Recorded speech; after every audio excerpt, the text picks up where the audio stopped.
갈릴리 찬양대의 귀한 찬양 감사드립니다. 갈급한 심령 가운데 우리의 목을 온전하게 축여주시려고 주님께서 저희를 이 자리로 불러주셨음을 믿습니다. 하나님의 예수 그리스도의 그 떡과 잔을 함께 먹고 마심을 통해서 주님의 그 사랑이 우리의 삶 가운데 온전하게 흘러갈 수 있기를 간절히 소원합니다. 오늘 말씀은 예수님께서 유다를 떠나서 갈릴리를 향해서 걸어가시는 그 길 가운데 만난 한 여인에 대한 이야기입니다. 예루살렘 성전이 있는 유다 땅에서 갈릴리를 향해서 직선으로 그렇게 걸어가려고 한다면 반드시 거쳐야 할 곳이 있는데 사마리아 땅입니다. 솔로몬 왕 이후에 북이스라엘과 남유다가 나뉘어졌고, 그리고 북이스라엘은 BC 722년에 아수르 제국에 의해서 멸망을 당했습니다. 그 땅은 혼혈 정책으로 피가 섞이고 더럽혀졌습니다. 남유다 사람들은 북이스라엘을 바라보면서 하나님의 정통을 어긴 자, 하나님의 율법을 지키지 못한 그 땅이라 여기면서 손가락질을 하고, 또 이방인들과 혼혈된 민족이라 여기면서 사마리아 사람들을 멸시하였습니다. 어떻게 하면 그 땅을 밟지 않고 부정해지지 않고 갈릴리를 갈 수 있을까 고심했던 것들이 유다 사람들이었습니다. 그래서 유대인들은 유대에서 요단강을 건너서 요단 동편으로 삥 두르는 우회하는 길을 그렇게 걷곤 했습니다. 그러나 예수님께서는 유다 전통의 그 선민 사상과 율법주의에 매이지 않고 저희들에게 그리스도인으로서의 그 본질이 무엇인지 가르쳐 주시기 위해서 오늘 저희를 불렀으리라 그렇게 믿습니다. 3절과 4절 말씀을 우리 다 같이 한번 읽어보겠습니다. 유대를 떠나사 다시 갈릴리로 가실새 사마리아를 통과하여야 하겠는지라. 아멘. 하나님을 믿는 사람이라 할지라도 사마리아라 하면 치를 떨면서 그 땅을 피하고, 또 당시 그 사람들은 그 땅을 바라보지도 않았습니다. 모두가 그렇게 여겼기에 요단 동편으로 우회하는 것은 이상하게 여길 사람이 단 한 사람도 없었습니다. 그러나 예수님께서는 이 사마리아를 통과하여야 하겠는지라 그렇게 명령하시면서 의도적으로 그 땅을 밟으시는 겁니다. 한 가지 여쭤보겠습니다. 사람은 변합니까? 변하지 않습니까? 사람은 변합니까? 변하지 않습니까? 오늘 저희 다 설교 들었지 않습니까? 한 집에 같이 사는 남편을 한번 생각해 보고 다시 한번 물어볼까요? 함께 일하는 직장 동료를 생각해 보고, 또 평생을 함께 지내온 친구들을 생각해 보면 저희들은 대부분 사람은 안 변합니다 그렇게 이야기하곤 합니다. 저도 남편 된 입장으로선 그 대답이 좀 씁쓸하기는 합니다. 그런데 가만히 한번 그 질문에 대해서 생각을 해보는 겁니다. 나는 왜 오늘 교회로 나왔는가? 나는 왜 예수님을 믿는가? 나는 매 주일마다 예배를 드리고 또 드리면서 말씀을 듣고 곱씹고 곱씹는 그러한 삶을 살려고 노력하는 것일까? 저희 모두는 동일한 마음을 가지고 있습니다. 예수 그리스도를 만나고 새 사람으로서 변화되기를 원합니다 하는 그 마음으로 저희들은 예배당에 나왔습니다. 예수 그리스도의 그 떡과 잔을 먹고 마신 가운데 저희들의 심령이 변화되어질 수 있음을 믿습니다 하는 그 믿음을 가지고 저희가 예배당에 나와 예배드리는 겁니다. 우리 모두는 동일한 마음을 가지고 있습니다. 그리고 나서 스스로에게 다시금 질문을 해보는 겁니다. 10년 전에 처음 목회를 시작한다 하며 나아갔을 때 그 첫 번째 나의 모습과 지금 현재의 나의 모습을 돌이켜 볼 때 나는 변했는가, 변하지 않았는가? 20년 전에 무엇 때문에 사는지 이유도 모르고 살던 그때의 나와 현재의 나는 변했는가, 변하지 않았는가?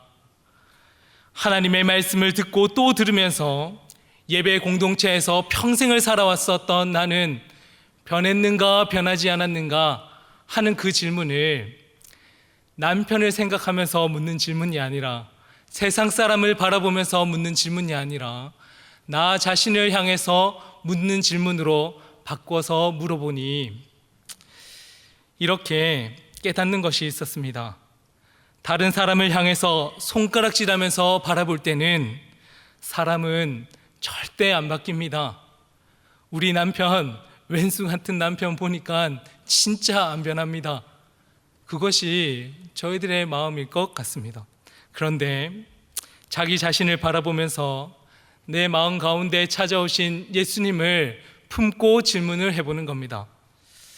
그랬더니 10년 전, 20년 전에 풋풋했었던 그 모습도 보니 변했고, 까칠했었던 성품도 조금 더 누그러뜨려진 그 모습으로 변한 것만 같고, 예전에는 잘 삐졌었는데 조금 더 성숙한 모습으로 변한 것 같고, 예수님을 향한 마음도 열정적인 면은 청년의 때와 달리 조금 식은 것 같지만 그래도 조금씩 예수님의 마음으로 삶을 살아가려고 노력하는 모습으로 변해가려 애쓰는 것만 같고, 그래서 다른 사람을 향해 손가락질을 할 때는 사람은 절대로 안 변한다 생각을 했지만, 스스로를, 인생을 돌아볼 때는 사람은 변하는구나, 사람은 변할 수 있구나 하는 변화의 그 가능성을 발견하게 되었습니다. 즉 예수님께서 사마리아를 통과하여야 하겠는지라 그렇게 명하시면서 그 땅을 향해서 나아가는 이유는 다른 이유가 아닙니다. 많은 사람들은 사마리아 땅의 그 더러움은 절대로 변하지 않습니다. 저희도 그 더러움에 변질되지 않기 위해서 그 땅을 우회하면서 돌아가는 겁니다. 그렇게 회피하고 거리를 두며 삶을 살아가려고 합니다. 그러나 하나님께서는, 예수님께서는 손가락질하는 사람들의 그 생각을 뒤바꿔서 예수 그리스도를 만나면 변화될 수 있습니다. 예수님이 우리 속에 찾아오시면 그 더러운 사마리아 땅도 구원을 받을 수 있습니다. 그것을 깨닫게 하기 위해서 주님께서 친히 사마리아를 향해 나아가야 하리라 명하시는 겁니다. 한 걸음 더 나아가서는 사실 예수님을 믿는다고 평생의 신앙생활을 했던 저희 자신들을 향해서 주님께서 명하시는 말씀인 겁니다. 가만히 봤더니 사마리아 그 여인보다 더 천하고 형편없고 자기 방광과 비난의식을 가지고 살아가는 모습이 저희들의 모습입니다.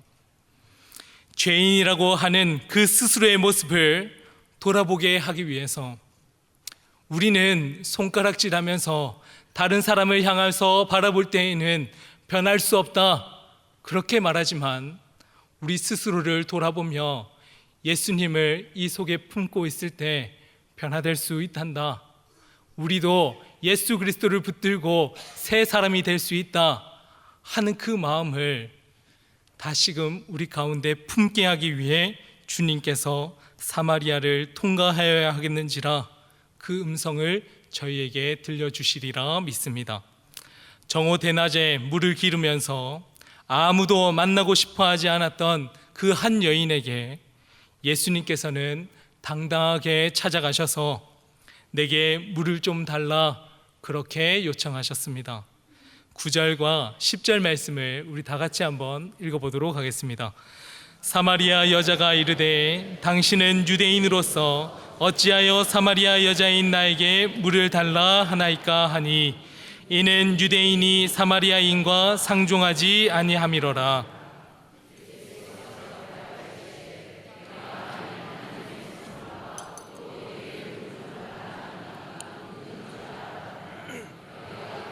구하 주었으리라. 아멘. 여인에게 들려오는 그 음성 가운데 여인의 귀에 들려오는 단어는 생수라고 하는 그 한 단어밖에는 들리지 않았습니다. 자신에게 찾아온 남자가 유대인이든지 아니든지 하나님의 아들인지 아닌지가 중요하지 않았습니다. 자신을 사람 취급도 하지 않는 이 사회 구조 안에서 어떻게 하면 육체적인 그 물을 마시면서 갈증 없이 나는 삶을 살 수 있을까? 영적인 고민보다는 1차적으로 생존에 대한 생각밖에 없는 여인인 겁니다. 목마름에는 세 종류의 목마름이 있습니다. 첫 번째는 육체적인 목마름입니다.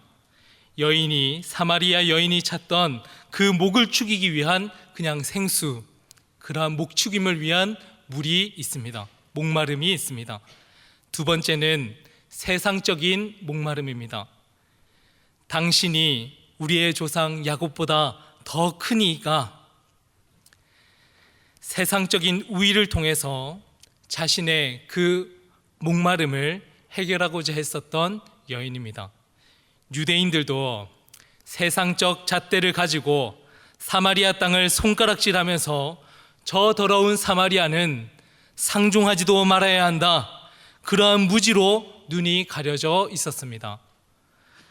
예수님과 평생의 그 삶을 함께 걸어왔었던 그 사마리아 땅을 함께 밟은 제자들도 참된 양식이 예수님이라는 것을 깨닫지 못하고 이 제자들은 동네에 나아가서 자신의 배를 채우기 위해서 먹을 것을 찾으러 돌아다니고 있었습니다.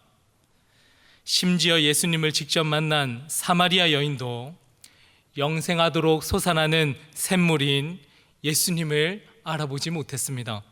그리고 세상적으로 이러한 무지를 범하는 겁니다. 당신이 야곱보다 큰 사람입니까? 당신이 누구이기에 나에게 생수를 준다 그렇게 말하는 겁니까? 하고 묻는 여인입니다. 마지막 세 번째 목마름은 영적인 목마름입니다.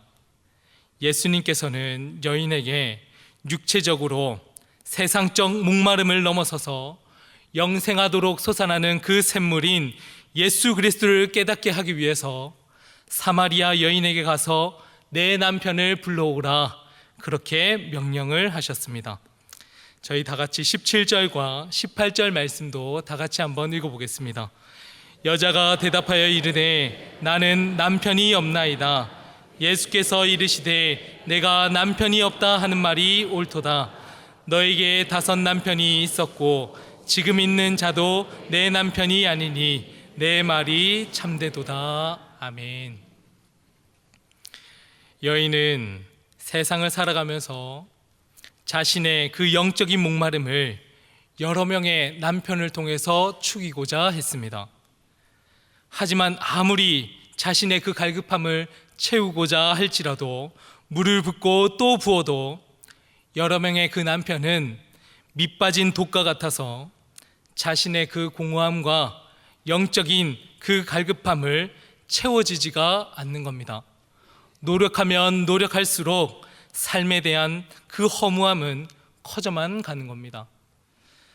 왜냐하면 영적인 목마름을 육적인 체험으로 또 여러 명의 그 남편이라 하는 세상적인 방법으로 채우려고 했기 때문에 그런 겁니다.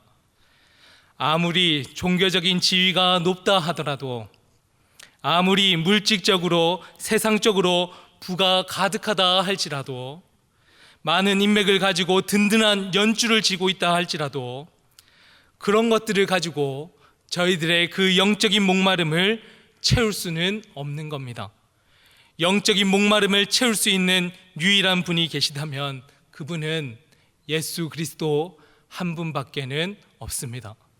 저희들의 영적인 갈급함과 그 목마름을 채우기 위해서 저희는 이 자리로 나온 겁니다. 습관적으로 한 달에 한 번 저희는 성만찬을 합니다. 예수님의 그 떡과 잔을 마십니다. 그런 마음으로 저희가 이 자리에 온 것이 아닙니다. 저희들의 갈급함과 저희들의 세상적으로 채워지지 않는 그 공허함과 어떻게 하면 육체적으로 갈급했던 그 마음을 채울 수 있습니까? 하고 돌아볼 때면 하나님 앞에 예배하고 하나님 앞에 온전히 나아가 기도하는 것, 그 외에는 저희들의 영적인 갈급함을 채울 수가 없는 겁니다. 그 마음으로 저희는 이 한자리에 다 모인 겁니다. 그렇다면 영생하도록 솟아나는 그 샘물인 예수 그리스도를 우리는 어떻게 만날 수 있는 겁니까? 다 같이 23절과 24절 말씀을 함께 읽어보겠습니다. 아버지께 참되게 예배하는 자들은 영과 진리로 예배할 때가 오나니 곧 이때라. 아버지께서는 자기에게 이렇게 예배하는 자들을 찾으시느니라. 하나님은 영이시니 예배하는 자가 영과 진리로 예배할지니라. 아멘. 다시 한번 물어보겠습니다. 사람은 변합니까? 변하지 않습니까? 사람은 변합니다. 예수 그리스도를 만나면 변할 수 있습니다. 예전에는 빈정거리면서 사람은 안 변합니다, 그렇게 대답을 했습니다. 하지만 예수님께서 저희를 찾아와 주시고 예수님을 만나고 나서 세상을 향해서 손가락질했었던 저희들의 그 손이 우리의 가슴을 향할 때 저희들은 사람은 변합니까? 변하지 않습니까? 하는 그 질문에 사람은 하나님 앞에서 신령과 진정으로 예배할 때 변할 수 있습니다. 사람은 영생하도록 솟아나는 샘물인 예수 그리스도의 그 샘을 마시면 변화될 수 있습니다. 당당하게 저희는 대답을 하는 겁니다. 오늘 주님께서 저희에게 사마리아 땅을 통과하여야 하겠는지라 선포하셨습니다. 오늘 주님께서 저희를 이 자리로 부르셔서 성만찬의 자리로 초대해 주셨습니다. 정오 대낮에 홀로 우물물을 구하는 저희들을 구원하시기 위해서 주님께서는 이 땅에 오신 겁니다. 사마리아 땅을 통과하여야 하겠는지라 그 음성은 세상적 생수를 뛰어넘어서 영생하도록 솟아나는 샘물인 예수 그리스도를 통해서 저희들의 영적인 갈급함을 해소시켜 주기 위해서 주님께서는 이 땅에 오신 겁니다. 저희는 우리의 스펙과 저희들의 능력과 우리의 힘과 인맥과 자랑으로 주님을 만나려고 애를 쓰기도 했습니다. 그러나 그런 것으로 채워지는 것이 아니라 예수 그리스도를 통해서만 영적인 것이 채워진다 하는 것을 깨닫기 위해 저희에게 주님께서 오셨습니다. 마지막으로 사마리아 땅은 절대 변하지 않습니다. 그렇게 외면했었던 유대 사람들과 그리고 제자들의 그 시선을 돌이켜서 한 걸음 더 나아가 저희들의 그 마음가짐을 주님께서는 변화시키시기 위하셔서 내가 사마리아를 통과하여야 하겠는지라 명하시며 저희들을 찾아와 주셨습니다. 주님께서 저희에게 찾아오신 이유는 변화될 수 있다 하는 것을 가르치기 위함입니다. 오늘 이후에 드려지는 성만찬의 그 시간 가운데 한 달에 한 번씩 드려지는 그 습관적인 마음으로 주님의 떡과 잔을 마시는 것이 아니라 그 잔과 떡을 먹고 마신 가운데 저희는 예수 그리스도의 그 새 생명으로 변화될 수 있습니다. 그 믿음의 마음을 가지고 성찬에 참여하고 여기에서만 저희가 참여하고 끝나는 것이 아니라 삶의 자리를 향해서 나아가서도 저희들은 변화된 그리스도인으로서 그렇게 삶을 살아가겠습니다 다짐하며 나아가는 우리 영락의 모든 성도님들 되시기를 주님의 이름으로 간절히 축원합니다. 함께 기도하겠습니다. 사마리아를 통과하여야 하겠는지라 명하신 예수님의 그 의도하심과 이끄심에 감사와 찬송을 올려드립니다. 죄로 인해 세상의 굴레에 휩쓸릴 수밖에 없었던 저희를 끝까지 찾아와 주셔서 손 내밀어 주시고 영생하도록 솟아나는 샘물이신 예수 그리스도의 보혈로 저희의 죄를 씻어주신 은혜에 감사를 드립니다. 세상의 이로움과 육체적 만족으로 영적인 척 살아가지 않게 하시고 영과 진리로 드려지는 참된 예배자로서 저희를 새롭게 변화시켜 주시옵소서. 감사드리며 예수님 이름으로 기도드립니다. 아멘.